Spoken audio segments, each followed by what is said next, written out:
പ്രിയ സുഹൃത്തുക്കളെ, ഇന്ന് നമ്മൾ പരിഗണിക്കുന്നത് സുപ്രസിദ്ധമായ പഞ്ചതന്ത്രത്തിലെ 14-ാമത്തെ കഥയാണ്. അപ്പോൾ എപ്പിസോഡ് 14, വിഡ്ഢിയായ ആമ. ഒരു കുളക്കരയിൽ 2 അരയന്നങ്ങളും കുളത്തിൽ ആ അരയന്നങ്ങളുടെ സുഹൃത്തായ ഒരു ആമയും വസിച്ചിരുന്നു. അവർ സൽക്കഥകൾ പറഞ്ഞ് സന്തോഷപൂർവ്വം ദിവസങ്ങൾ തള്ളി നീക്കി. അപ്പോൾ മഴക്കാലം മാറി വേനൽക്കാലം വന്നു. കടുത്ത വേനലായിരുന്നു. കുളം വറ്റി വരണ്ടു തുടങ്ങി. കുറെ കഴിഞ്ഞപ്പോഴത്തേക്കും പരിപൂർണമായി വറ്റി.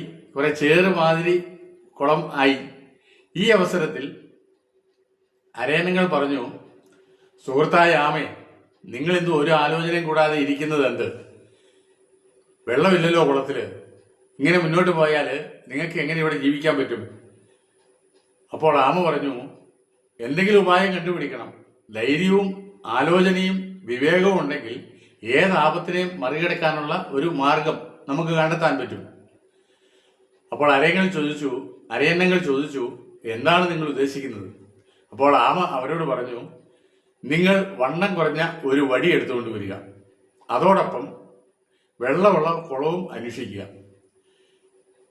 ഈ വണ്ണം കുറഞ്ഞ വടിയുടെ നടുക്ക് ഞാൻ കടിച്ചു പിടിക്കാം. നിങ്ങൾ രണ്ടറ്റവും കൊത്തിയെടുത്തുകൊണ്ട് എന്നെയും എടുത്ത് പറക്കുക.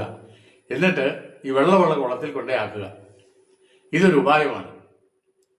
അപ്പം ഇതനുസരിച്ച് ഇത് കേട്ട് കൊള്ളാമല്ലോ എന്ന് അരയന്നങ്ങൾ കരുതി. അവർ സന്തോഷപൂർവ്വം പോയി ഒരു വണ്ണം കുറഞ്ഞ ആവശ്യത്തിന് നീളമുള്ള ഒരു വടി കണ്ടെത്തി അതും എടുത്തുകൊണ്ട് ആമയുടെ അടുത്ത് വന്നു. ആമ അതിന്റെ നടുക്ക് കടിച്ചു പിടിക്കാൻ ഒരുങ്ങി. അപ്പോൾ അരയന്നങ്ങൾ പറഞ്ഞു, നിങ്ങൾ വാ തുറക്കുകയോ സംസാരിക്കുകയോ അരുത്. കാരണം ഞങ്ങൾ വടി കൊത്തിയെടുത്ത് പറക്കുമ്പോൾ കടിച്ചു പിടിച്ചിരിക്കുന്ന നിങ്ങൾ വാ തുറന്നാൽ അല്ലെങ്കിൽ എന്തെങ്കിലും സംസാരിച്ചാൽ പിടിവിട്ട് താഴെ വീണുകയും അത് ആപത്തായി പരിഗണിക്കുകയും ചെയ്യും. അതുകൊണ്ട് ഒരു കാരണവശാലും വായി തുറക്കരുത്, സംസാരിക്കരുത്. ഇതൊക്കെ കേട്ട് ഓക്കെ എന്നൊക്കെ പറഞ്ഞ് ആമ വടിയുടെ നടുവിൽ കടിച്ചു പിടിച്ചു. അരയന്നങ്ങൾ 2 പേരും ഓരോ അറ്റത്ത് കൊത്തിയെടുത്ത് ആമയും കൊണ്ട് പറന്നു. പട്ടണത്തിൽ കൂടെ പറന്നു പോകുമ്പോൾ ആൾക്കാരിത് കണ്ടിട്ട് ആശ്ചര്യപ്പെട്ടു. ജനങ്ങൾ കൂവി വിളിക്കാനും മറ്റുള്ളവരെ ചൂണ്ടിക്കാണിക്കാനും ഒക്കെ തുടങ്ങി. ഭയങ്കര ബഹളം.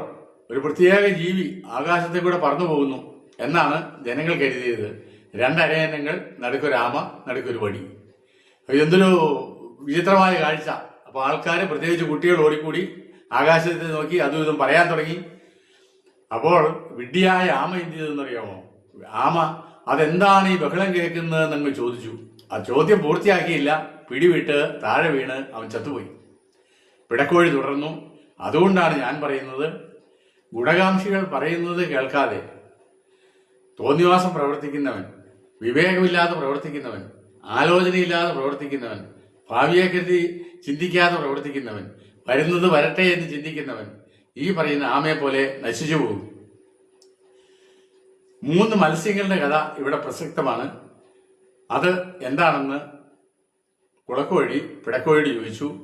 അതാണ് 15-ാമത്തെ കഥ. അത് നമ്മൾ നാളെ ഡിസ്കസ് ചെയ്യുന്നതായിരിക്കും. അപ്പോൾ സുഹൃത്തുക്കളെ, നന്ദി, നമസ്കാരം. Thank you all of you. നാളെ നമുക്ക് അടുത്ത കഥയുമായിട്ട് കാണാം.